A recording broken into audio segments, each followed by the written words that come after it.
Share બજારમાં રોકાણના નામે છેતરપિંડી કરનારા બે ઝડપાયા છે। સીઆઈડી ક્રાઇમ સાયબર સેલે બે આરોપીની ધરપકડ કરી છે।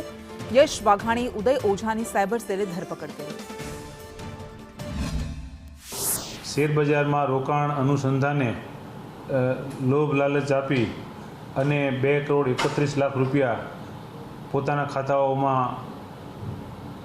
ભરાવડાવેલા અને એ રીતે છેતરપિંડી કરેલી। આ ગુનાની તપાસમાં એક ખાતાની અંદર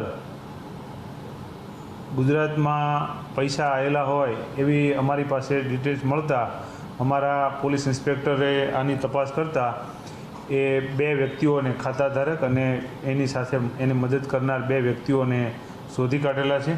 એની અંદર જે વ્યક્તિઓને શોધી કાઢ્યા એમાંથી એમની પાસેથી મોબાઈલ, 20 લાખ રૂપિયા રોકડા, debit card 48, sim card 15, chequebook 12, આ રીતે અલગ અલગ બેલેન્સ શીટો વગેરેની માહિતીઓ પણ અમને મળી આવી છે।